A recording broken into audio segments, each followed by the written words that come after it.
مالک کو اس کی سانسوں پر بھی حق حاصل تھا اور اس کے جسم پر بھی۔ اس کے بعد ہبل ان کے لیے سب سے بڑا خدا ہو گیا۔ اس زمانے میں شہر، ملک اور بر اعظم آج کے معنی میں نہیں تھے۔ عنوان: ہمیں کیسے پتہ چلا؟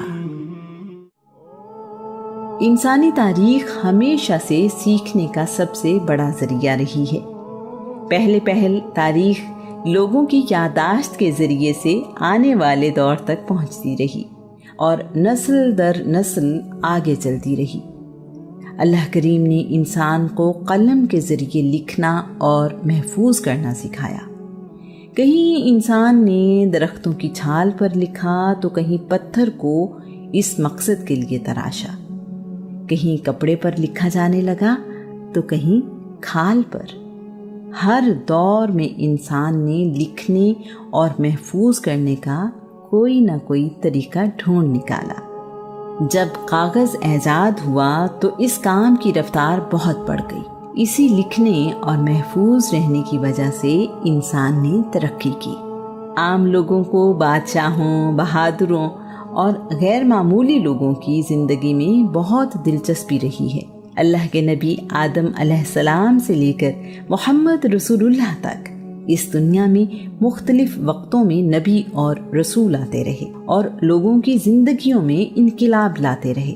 ان لوگوں کی تعلیمات تو ہدایت کا ذریعہ تھیں ہی، ان کی اپنی زندگیاں بھی انسان کی رہنمائی کے لیے بہت اہمیت رکھتی ہیں۔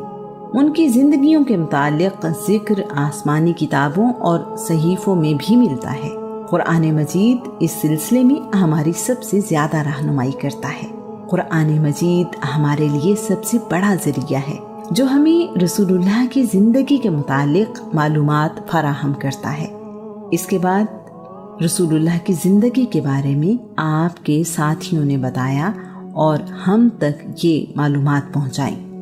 اس زمانے کی تاریخ کے بارے میں ہمیں بہت کچھ حدیثوں کی کتابوں سے ملتا ہے۔ اس دور کے بہت سے مخطوطے یعنی مینیوسکرپٹ بھی ملتے ہیں۔ رسول اللہ کی زندگی کی بہت سی باتیں کسی نہ کسی طرح لکھی ہوئی محفوظ ہیں۔ اس کے علاوہ رسول اللہ کی زندگی، جسے آج ہم سیرت رسول کہتے ہیں، رسول اللہ کے دور کے بہت ہی قریب کتابوں کی شکل میں محفوظ ملتی ہے۔ ابن اسحاق اس سلسلے میں بہت اہمیت رکھتے ہیں۔ رسول اللہ کے دور میں موجود کم و بیش 1,20,000 صحابہ نے کم از کم ایک بات اپنے بعد آنے والے لوگوں کی رہنمائی کے لیے بتائی ہے۔ کسی فرد واحد کے بارے میں اتنی معلومات اسی زمانے میں رہنے والوں کی زبانی اس طرح کہیں محفوظ نہیں ملتی۔ رسول اللہ کے بعد بھی ایسی تفصیل کسی اور شخصیت کے بارے میں ہمیں نہیں ملتی۔ عرب میں شاعری کی اہمیت سے ہم اچھی طرح واقف ہیں۔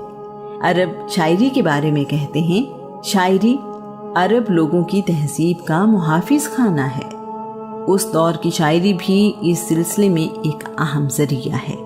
بدقسمتی سے رسول اللہ کے دور میں ارد گرد کے ملکوں میں کیا ہوتا رہا، ایسا تاریخ میں محفوظ نہیں ہے۔ اس دور میں بادشاہوں کے درباروں میں تاریخ دان ہوا کرتے تھے۔ اس کے باوجود اس صدی کے متعلق محفوظ چیزیں نہیں ملتی۔ ابتدا میں لکھی گئی سیرت کی کتابوں میں رسول اللہ کے جنگی اور تبلیغی مہمات کو موضوع بنایا گیا۔ بعد ازاں رسول اللہ کی زندگی کے ہر پہلو پر لکھا گیا۔ سیرت رسول پر مکمل کتاب ہمیں ابن ہشام نے دی۔ ابن ہشام نے ابن اسحاق کے کام کو 2 حصوں میں ترتیب دیا۔ یہ کتاب آج بھی موجود ہے۔ ابن سعد نے ایک بہت بڑی کتاب طبقات سعد کی صورت میں ترتیب دی۔ اس میں صرف رسول اللہ کی زندگی کے بارے میں ہی نہیں بلکہ آپ کے ساتھیوں کے بارے میں بھی ہمیں معلومات ملتی ہیں۔ ابن کلبی اور البلاذری نے بھی اس کام میں اپنا حصہ ڈالا۔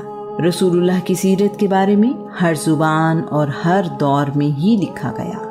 ہمیں رسول اللہ کے بارے میں سب کچھ قرآن مجید، حدیث، تاریخ اور سیرت کی کتابوں سے پتہ چلا۔ انہی ذریعوں سے ہمیں پتہ چلا کہ رسول اللہ کی زندگی کیسی تھی، عادتیں کیسی تھیں، ظرف کیسا تھا، جنگیں کیسے ہوئیں، رسول اللہ کیسے تاجر تھے، کیسے خامند تھے، کیسے باپ تھے، آپ کی زندگی میں معاملہ فہمی کیسی تھی، لباس کیسا پہنتے تھے، کیا کھاتے پیتے تھے، خوشی اور غم کا اظہار کیسے کرتے تھے، ایک مہاجر سے لے کر ایک ریاست کے سربراہ کیسے بنے، ایک یتیم خود یتیم پرور کیسے بنا۔ رسول اللہ کا علم وسیع نظری لوگوں کی زندگیوں میں کیسے انقلاب لائی۔ مجبور کر کے اپنے شہر سے نکالا جانے والا جب اسی شہر کا فاتح بن کر آیا تو بدلہ لینے کی بجائے سب کو معاف کر دیا۔ یہ سب ہمیں قرآن مجید، حدیث اور ابتدائی کتابوں سے پتہ چلا۔ عرب میں شاعری کی اہمیت سے ہم اچھی طرح واقف ہیں۔ عرب شاعری کے بارے میں کہتے ہیں، شاعری عرب لوگوں کی تہذیب کا محافظ خانہ ہے۔